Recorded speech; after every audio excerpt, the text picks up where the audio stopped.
What is up, and welcome back to another episode of Blood and Beer, the show where we talk blood sport and we drink beer. I'm your host, Matt, and as always, we got some MMA to talk. We got boxing to get into. We'll go over all that in just a sec. Today's episode, it's a pick'em. UFC Fight Night, Paul Craig versus Brendan Allen. We'll get into that.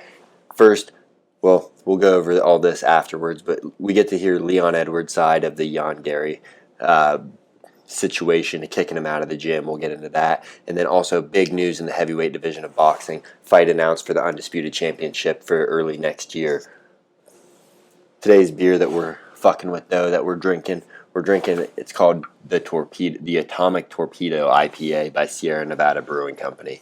We're going to give it a shot and see how it is. It's strong as fuck, 9.2%. Not a big fan of these IPAs lately. I was fucking with them heavy when the show started, but I kind of slipped off for a minute, so hopefully we can get back into them, but I'm sure this is going to taste like dog shit.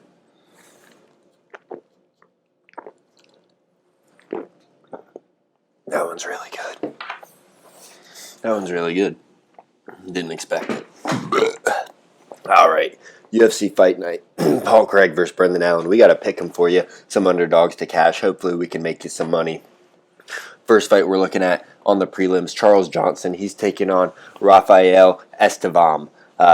Johnson plus 120 dog, and then Estevam coming back at minus 140.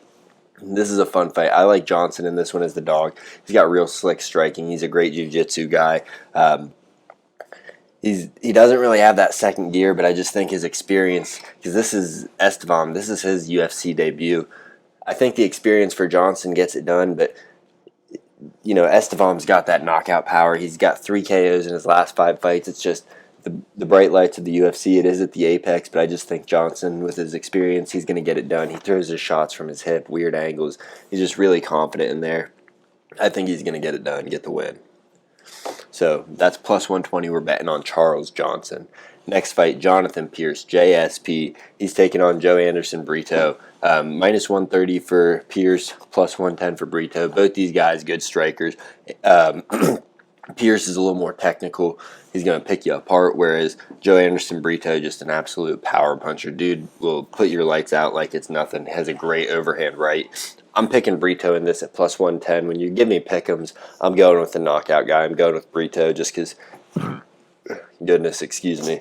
Guy doesn't need to rely on his skills, rely on outpointing him.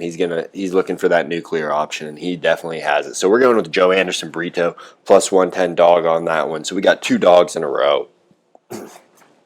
Next fight that we have for the pick'em, we got Michael Morales. He's taking on Jake Matthews. Morales is a minus 295 dog, coming back to plus 240 for Jake Matthews. We got to go with the favorite in this one. Don't fall into the trap that Jake Matthews is a little bit of a name.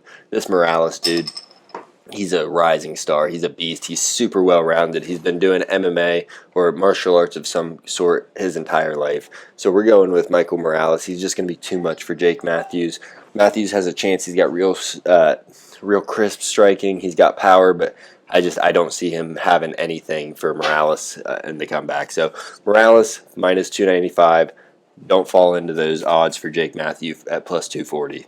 And then we have Chase Hooper taking on Jordan Levitt. Chase Hooper, submission specialist. He's minus 210 taking on Jordan Levitt, who's a wrestler. He's got good striking too, but plus 175 for Levitt. Hooper, like I said, insane submission game. He's got the leg locks. He's got everything. He's just a beast. But people are getting hip to his game. How's my dog jumping over a fence? But people are getting hip to his game. They know not to engage, not to let him hit the Amani roll, try to get him in a heel hook. And then on the plus side, Levitt, he's experienced, he's got good wrestling, and he's got good striking. I don't think he's going to get drawn into that game. I think he's going to be wise enough to stay on the outside against Hooper. Now, Hooper's striking has evolved, but I don't see him winning a striking bout when it's just striking. So give me Levitt at plus 175. I just like those odds too much when Hooper's so inconsistent in the UFC. I don't know. I could be wrong about all these. Who knows? But final fight, we got the main event, Paul Craig versus Brendan Allen. Paul Craig's coming in as a plus 350 dog, and I, for the life of me, cannot figure out why. This dude's a great submission guy. And then in his last fight against Andre Muniz, he gets a second-round TKO in his debut at middleweight after dropping down from 205. Now, Brendan Allen, he's great on the ground also. I think he's going for a submission record if he gets it in this fight. But I got to go with Paul Craig at plus 350. I mean, I had it as a pick 'em. I thought this was going to be up in the air. Who's going to win? Who's got this? But, you know, the odds makers say plus 350 Craig. So we're going with that. We're hoping that the big dogs cash. So we got 3 dogs for you, or 4 dogs for you on 5 fights. Probably not going to get many of them right, but I really do think Paul Craig is going to come away with that victory. So that's who we have for the fights that I'm most confident giving you picks for this upcoming card. It's not a great card, not a ton of names, but I think we're going to see some really good fights, some really competitive fights in this one. So again, just running that over, we got Charles Johnson, we got Joe Anderson Brito, we got Michael Morales, Jordan Leavitt, and Paul Craig. That's how we're running the parlay. Let's hope it hits because it'll be huge. Now moving on, boxing news, heavyweight undisputed championship.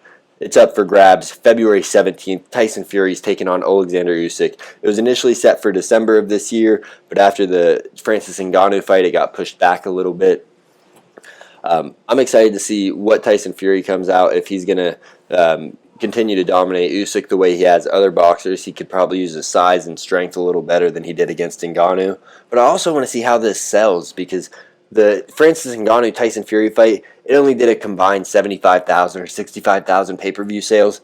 I mean, that's terrible. That's lower than the lowest UFC card that's ever sold pay-per-view, lower than any Amanda Nunes headline or anything like that, any Demetrius Johnson. So how's he going to bounce back? Is he going to make the money?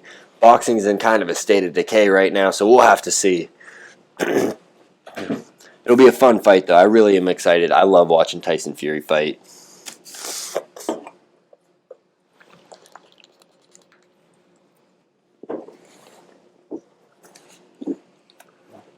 Goodness. All right, and then Leon Edwards. Like I said, he speaks out on the Ian Garry situation. He had him kicked out of his gym, they say. And Ian Garry, when it happened, he came out and said, you know, Leon's just, he's not confident. He's kind of insecure about me being there because I'm the next guy up. He knows he's going to have to fight me for his belt at some point. Leon, after a couple weeks, he finally comes out and says, none of that's true. That's not why we kicked him out. Really, it was because the guy's a distraction. He's annoying. He brings cameras with him everywhere. Everything he does is for social media. And he reminds us this isn't the first time he's been kicked out of a gym. He started out in Ireland. I think it was with John Kavanaugh, and he eventually moved away from that. They asked him to move on. Comes to America, same thing. And Leon pointed out also, you know, how do you get this good? How do you get to this level?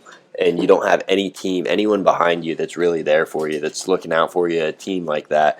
So it is, honestly, I think that's impressive by Ian Garry to be able to get that far without having a consistent team. But I could definitely see where Leon's coming from. He doesn't want all those cameras in the gym. If this guy is going to beat him, he's got all this footage, too, of him just clowning him in the gym, being a funny guy. I don't know.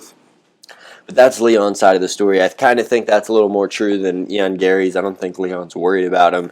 You know, Leon just put out Kamaru Usman 2 times in a row. So I don't think he's insecure about Ian Garry. But Garry is going to be a problem. He could be a champ in the future, pending the right matchups if he doesn't get thrown in there with some wrestlers. Good Lord. But that's all we got for you on the MMA and boxing news. Again, that pick'em is Charles Johnson, Joe Anderson Brito, Michael Morales, Jordan Leavitt, and Paul Craig. Big underdogs cashing this weekend in a kind of minor UFC card. That's all we got for you. Thanks for tuning in. I'm Matt with Blood and Beer, and yeah, thanks for stopping by, everybody.